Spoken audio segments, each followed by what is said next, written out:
Olha, ele poderia não ter dado entrevista. Ele não dando entrevista, eu não falo dele. Ele dando entrevista, eu falo. Porque as coisas estão aí. O ex-presidente Jair Bolsonaro concedeu uma longa entrevista à Veja, em companhia da ex-primeira-dama, Michele Bolsonaro. E falou coisas aos montes lá, e nós vamos destacar algumas aqui, né? Mas eu confesso a vocês, crianças, que eu fiquei fascinado, porque, puxa vida, ele ficou 4 anos no poder, e não é que eu não vi esse Bolsonaro se mostrar? Esse Bolsonaro mais manso, esse Bolsonaro mais liano, que diz sobre as eleições de 2022, não, isso é página virada. Que demonstra uma incrível inocência sobre tudo. Inocência que eu digo nem é a inocência no sentido penal. Tudo parecia tão natural, tão tranquilo. Golpe de Estado, imagina, nunca.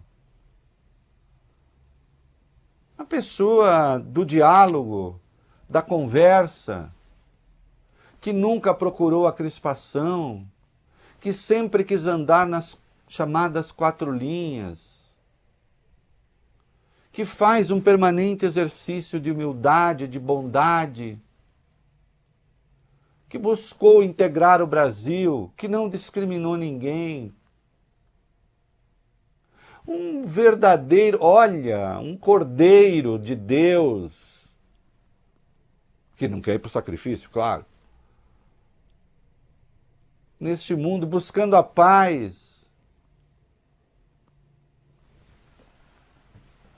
Olha aqui, as pessoas têm o direito, e não há como tirar delas, de ter sobre si mesmas avaliações benevolentes. E eu sempre fico um pouco com o pé atrás com o excesso de autobenevolência, olha bem. Os meninos trabalham comigo, sabem, a minha família, estou falando, diante de família, eu faço a brincadeira, né? Reinaldo, não sei o quê, sabe? Agora, se há uma pessoa absolutamente crítica comigo, sou eu mesmo. Eu não deixo que a crítica me paralise. Procuro não deixar. Vocês não sabem o inferno que é para mim? Estou aqui fazendo uma confissão, ó. Olho no olho.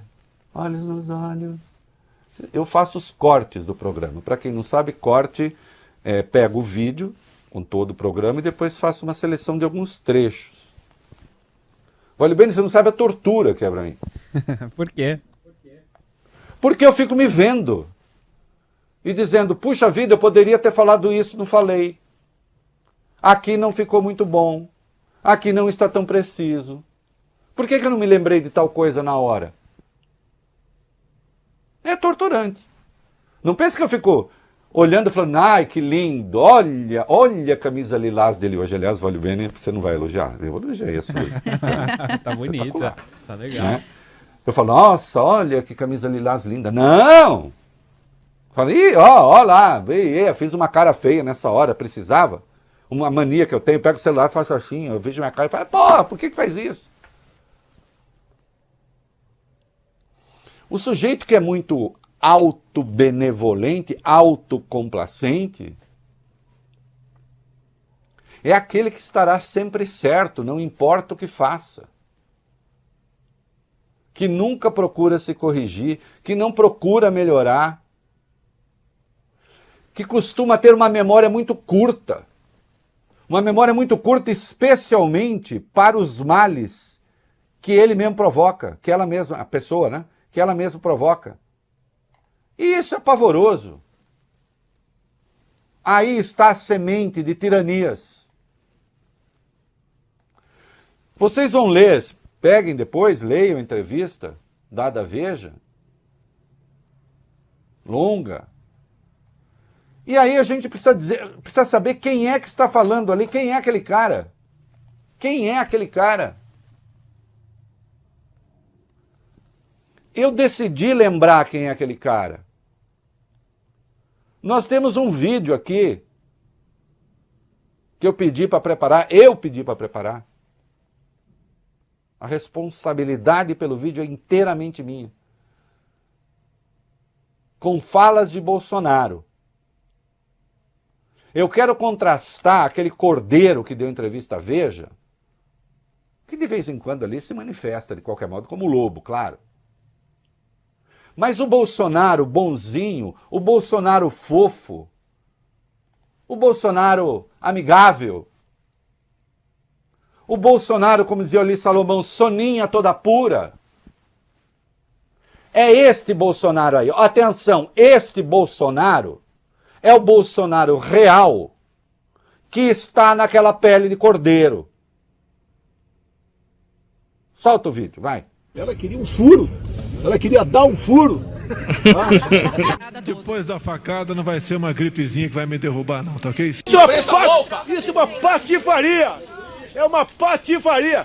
Folha... Cala a boca, não te perguntei nada. Folha de São Paulo. Folha de São Paulo. Um jornal patife e mentiroso. Tá saindo, cala a boca. Cala a boca.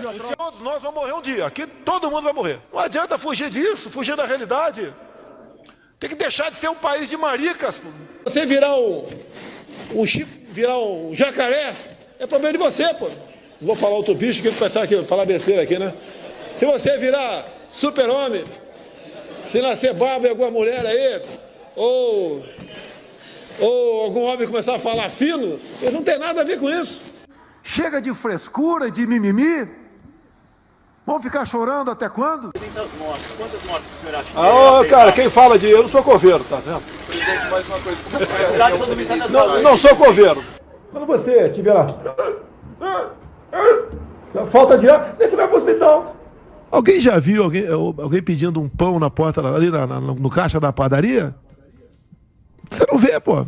Parei a moto numa esquina, tirei o capacete e olhei umas menininhas, 3, 4 bonitas, de 14, 15 anos, arrumadinha num sábado numa comunidade. E vi que eram meio parecidas. Entrei um pintão clima, voltei, posso entrar na tua casa? Entrei. Tinha umas 15, 20 meninas, sábado de manhã, se arrumando. Todas venezuelanas.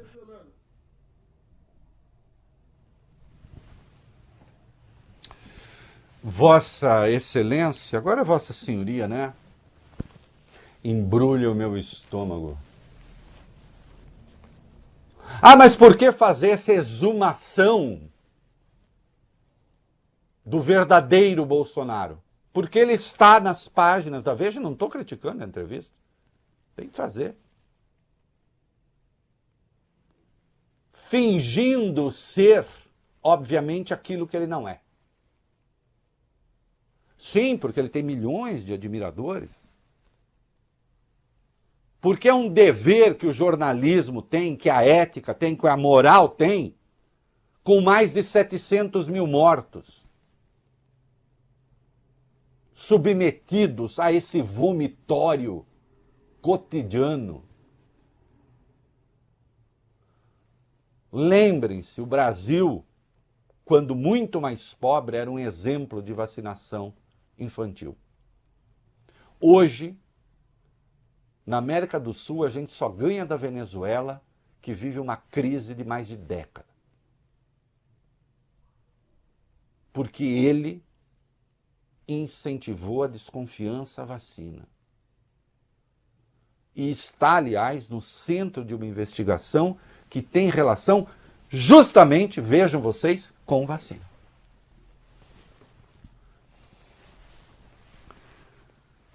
Nós temos uma oposição parlamentar que até agora não disse a que veio, não disse o que quer, a não ser levar adiante a política da destruição da política.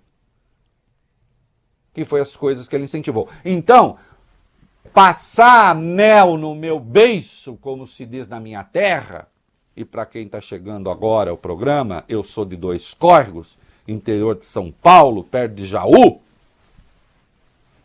onde tem o rio Jacaré-Pipira, passar mel no meu beiço não passa. Isso que eu estou fazendo não é rancor, é rigor. Rigor com a história.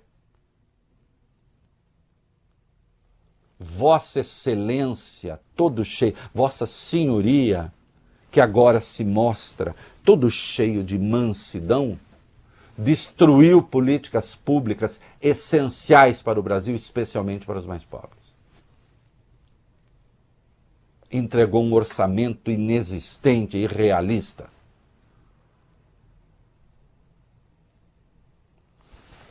E é isso que aparece aí. Não o fofolucho que dá entrevista e diz, mas o que foi que eu fiz? E nós temos mais memória, claro. Meninos, ele falou sobre golpe de Estado em 2 momentos ali, né? 2 ou 3 momentos. Mas vamos à questão, essa primeira, valeu bem? Vamos às aspas ali. Vamos. Ele incentivou o golpe de Estado, segundo ele mesmo. Qual é a visão que ele tem sobre si mesmo no que concerne ao golpe de Estado?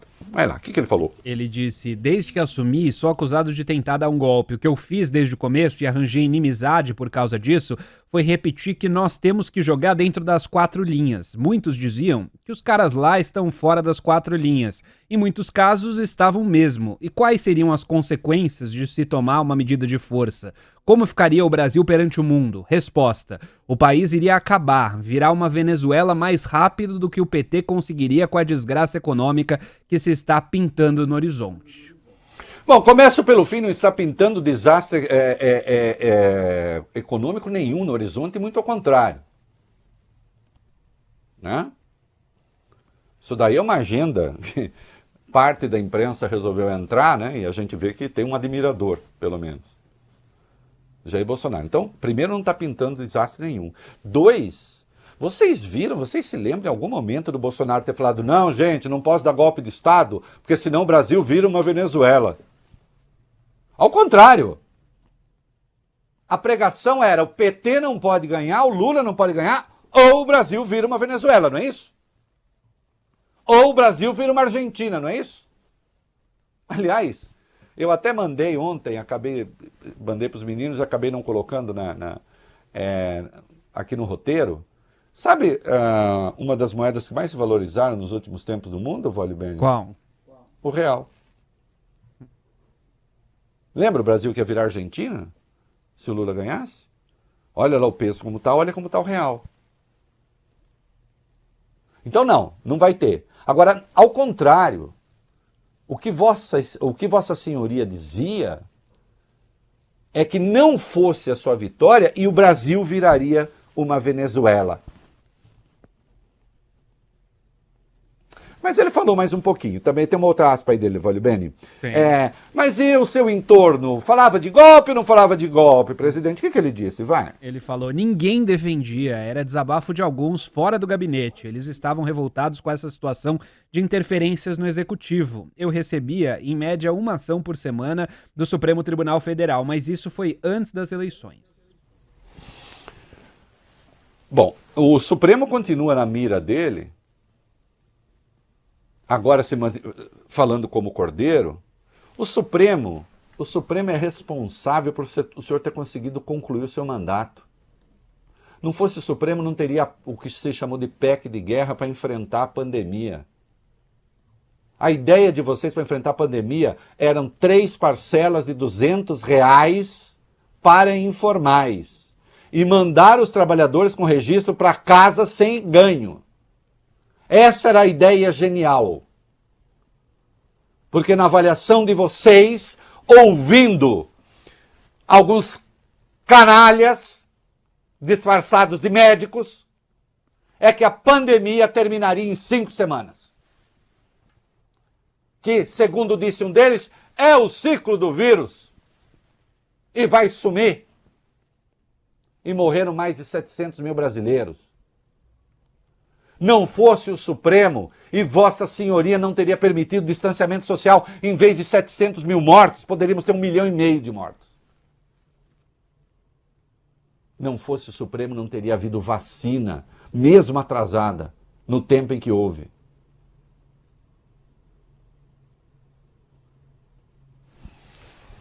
Pregaram golpe de Estado, mas não pregou golpe de Estado só nesse caso, não. Porque o golpe de Estado era manifestação contra o Supremo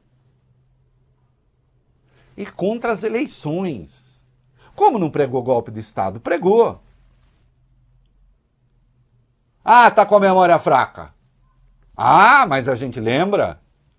A gente lembra todas as vezes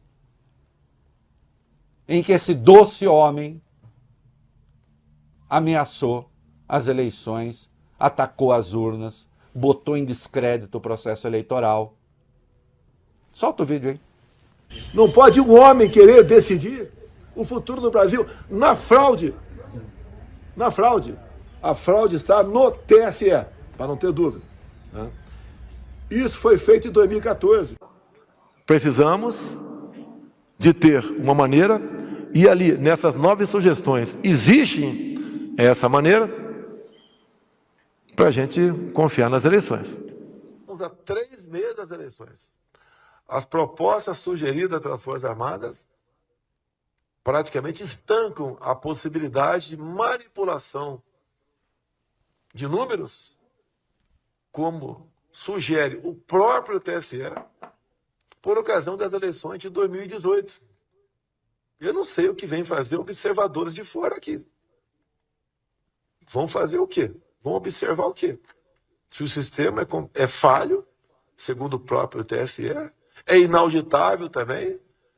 Não temos prova, já bem claro, mas indícios que eleições para senadores e deputados pode ocorrer a mesma coisa. A questão do voto eletrônico começou até uma situação boa, né? Até eu achei bacana na época. Mas depois ele sabendo que dá foi se aperfeiçoando para o mal. E eu devo apresentar nos próximos dias, né? Eu não tenho obrigação de apresentar prova para ninguém. Chegamos no limite. Estou com as armas da democracia na mão. Não mais ousarão atingir direitos individuais. Chega! Acabou, porra! E desculpa o desabafo, acabou! Não dá para admitir mais! Esse é o verdadeiro Bolsonaro. Eu escrevi um texto no Agora há pouco, botei lá uma ilustração, óbvia até, mas muito eloquente, que é rigorosamente o lobo com uma pele de cordeiro. E alguns por aí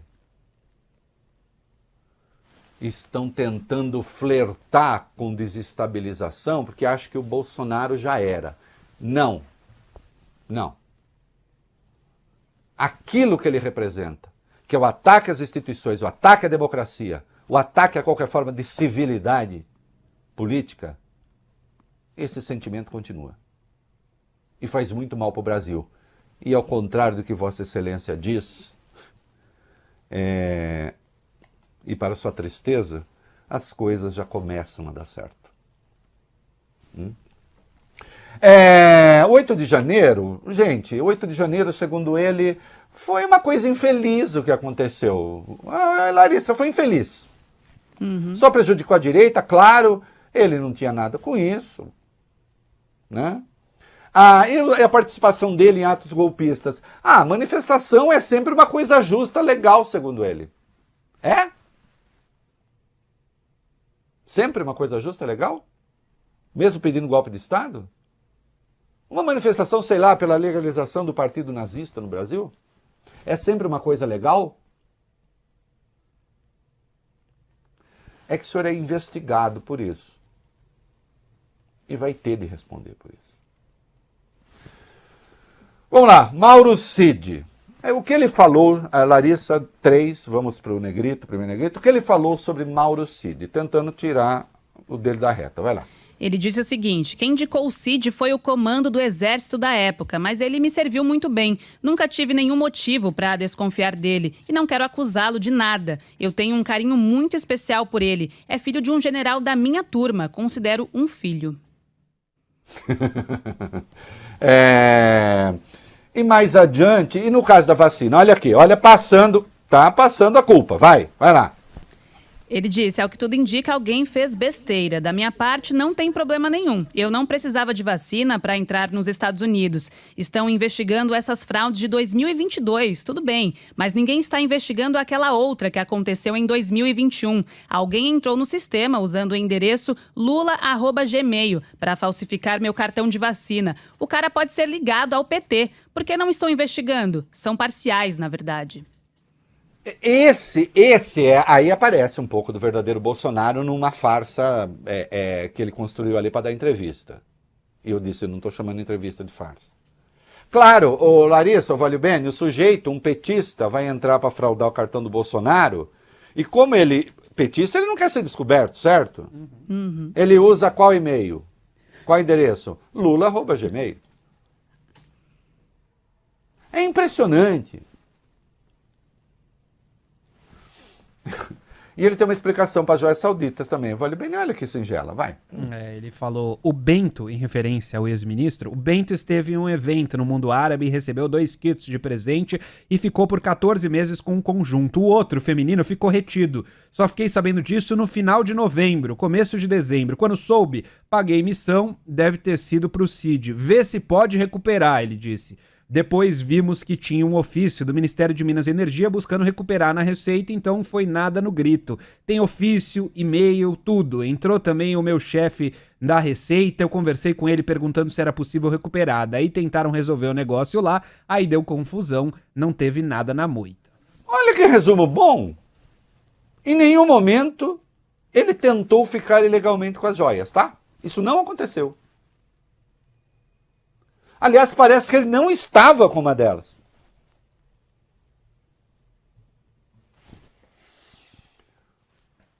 A Michele também falou, explicou porque o Mauro Cid pagava... ele pagava minhas contas e...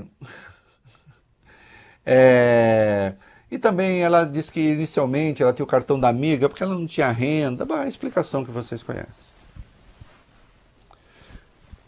Isso nos governou por 4 anos. E, obviamente, não foi irrelevante. Os sinais estão aí, as cicatrizes estão aí. Mas, diante desse Bolsonaro que resolveu se reinventar para ver se consegue se recolocar no mercado da política, nós trouxemos o verdadeiro Bolsonaro. O verdadeiro Bolsonaro que se manifestou, quer ver? O TCU está com uma investigação lá. Ainda é herança do governo Bolsonaro. Na hora do vídeo, meninos, podem grudar isso aqui também. Vai lá.